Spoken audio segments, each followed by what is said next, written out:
of Black women started with just 65 friends getting on a call wanting to take action back in 2020.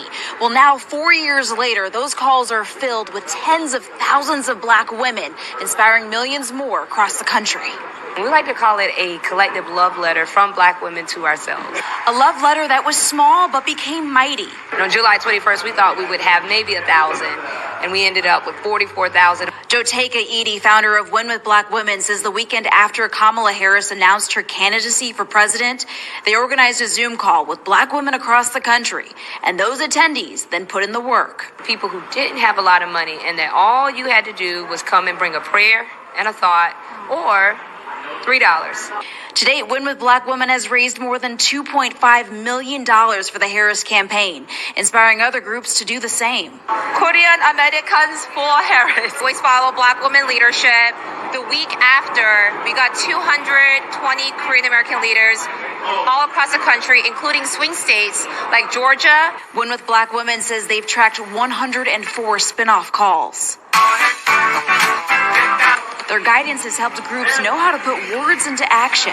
We're doing deputy registrar training on this coming Monday. We're hitting the ground running. We have seen this happen over and over again, but often the work of Black women has not been acknowledged. But this week, they're getting well-deserved flowers. I'm going to get any and everyone that want to sign this. Wow. They've spent the week connecting with those they've inspired in places like the Sisterhood Lounge, engaging them for the long haul with one clear assignment. The assignment is get out the vote.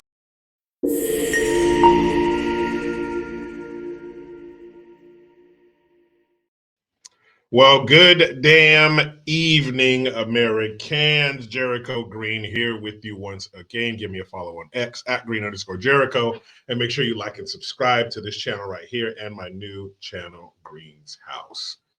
Remember that?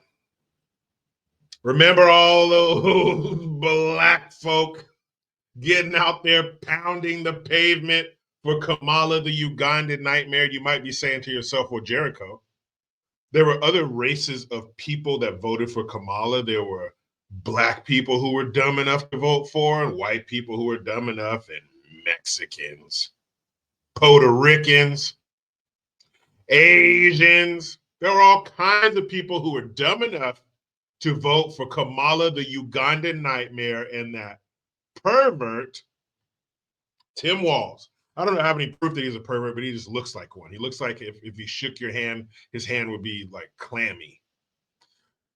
But you remember all those people who were, you got to vote for Kamala Harris because she's a Black woman and she's Black like us, and we got to vote for her because she's Black. But the reason I'm picking on Black folks in this particular instance is because Black people are unique in the fact that, or for the fact that, they're the only group that was targeted to vote for Kamala Harris because of their race. Because you know damn good and well, there were no groups of people, not on a mainstream level, if they wanted to meet in somebody's basement or out by the chicken coop. But on a mainstream level, there's no fucking way that there were a group of white women or white men telling white people that you have to vote for Trump because he's a white man just like us. You will not find that anywhere on a mainstream level. But entertainment, academia, even politicians, you got to vote for Kamala because she's Black. And you got to vote for Kamala because you're Black too. And really, I'm going to try to get away from using Black because we're not really Black. My hat, the sweatshirt's Black. It's obviously not the same color as my skin. I'm brown. So I'm going to try to train myself to start referring to what we call Black folks as dark-skinned Americans, because that's what we are. But Black folks, male and female, you got played. I don't know if you want to change your name to some kind of instrument, because you got played.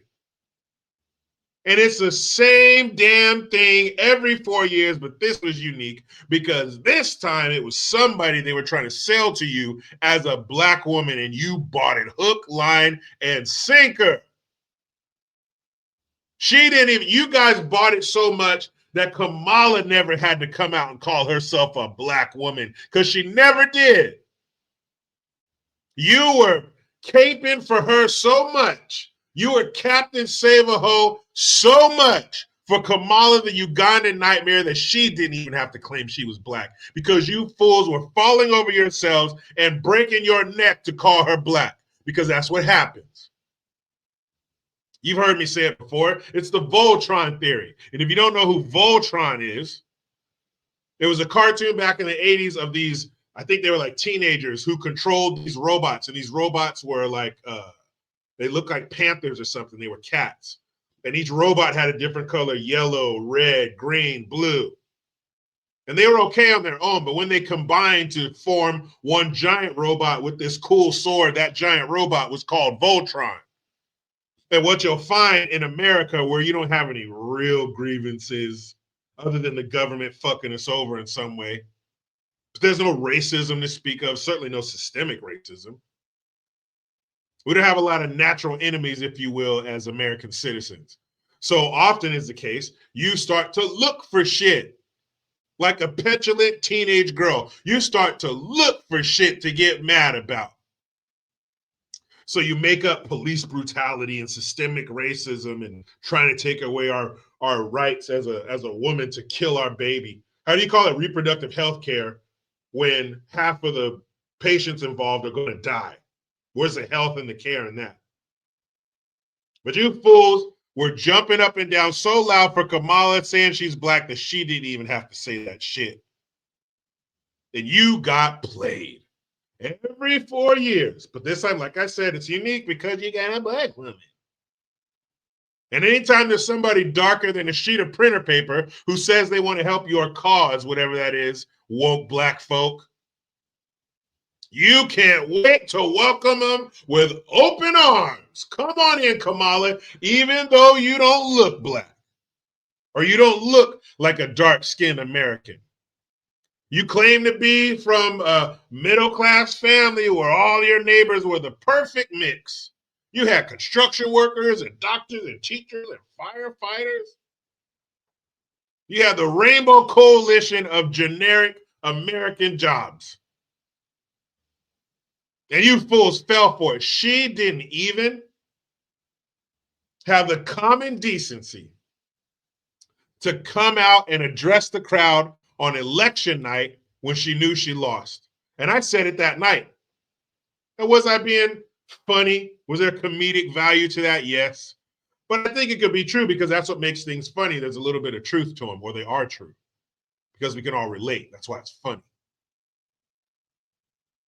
So what I said that night was the reason that she didn't come out because she was all fucked up. She was intoxicated. She was mad. Doug, the collar of his shirt was all stretched out, probably had scratches on his neck. Kamala was pissed. She didn't want to come out. She was pouting. She was throwing a tantrum. Well, that's too bad. This is part of the job. Because if she won, she would have no problem coming out there addressing him at Howard University, her alumni. Those are your peeps. That's where you were smoking weed and listening to Tupac.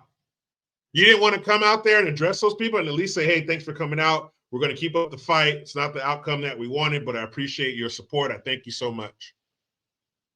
You didn't even come out. You sent out one of your cronies, just like Hillary Clinton did. You didn't learn anything from her. And if you think about it, Kamala's campaign in a lot of ways was just like Hillary's. She didn't come out and address the people after she lost. She went on the Breakfast Club and said shit like, oh, I keep hot sauce in my purse. Just like Kamala was at the church. Was that Philly? Was it Philly?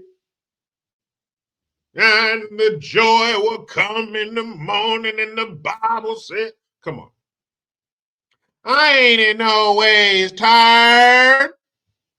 I don't feel no ways tired. I come too far from where I started from. Nobody told me that the road would be easy. I don't believe he brought me this far to leave me. And we know if we finish this march, what awaits us. And you got the nerve to call me Uncle Tom? Look at those boot-licking coons. Clapping. I don't feel no way tired. Nobody told me. Kamala did the same damn thing. And luckily for us, it had the same damn result. But you fools were sitting up there campaigning for that sorry-ass woman who never did shit. We're steady locking up all your black men in California, but you jumped right on her nuts as soon as you had the chance. She didn't even face you when she lost. And you know what, you same dumbasses, if she was running in 2028, your stupid ass will be right there again, just licking those Indian boots. You'd be right back there doing that shit again. Did you learn nothing? If Kamala announced right now she's running in 4 years, you fools would be right there. Played. And I can't even say she insulted you because you have to know the insult to be insulted. You don't even know she's insulting you. You didn't even know.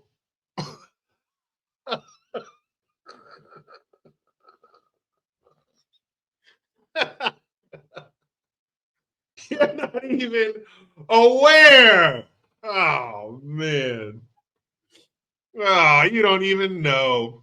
Poor thing. Bless his heart. Bless your hearts. Damn. She didn't even give you the common decency to come out there and face you in her defeat. And she got defeated bad. She got her ass whooped. I didn't think white folks were allowed to beat black people like that anymore. Then they do the Juneteenth and all that. I thought white folks weren't allowed to beat black folks like that. I mean, you say she's black. I'm just going by your logic. You say she's black. He beat the shit out of her. That's all I'm saying. You Kamala voters suck. Oh, I'm so glad Trump won. I'm so glad Trump won. To the mainstream media, fuck you. Pushing that bullshit on us, that propaganda, that gaslighting. And it didn't even work. So, these dummies who support Kamala, the left, are they as powerful as we thought they were? Do they have as much influence and sway over our lives and the schools and what they're teaching the kids and entertainment and all that? Do they? Because they were all behind her. You saw them.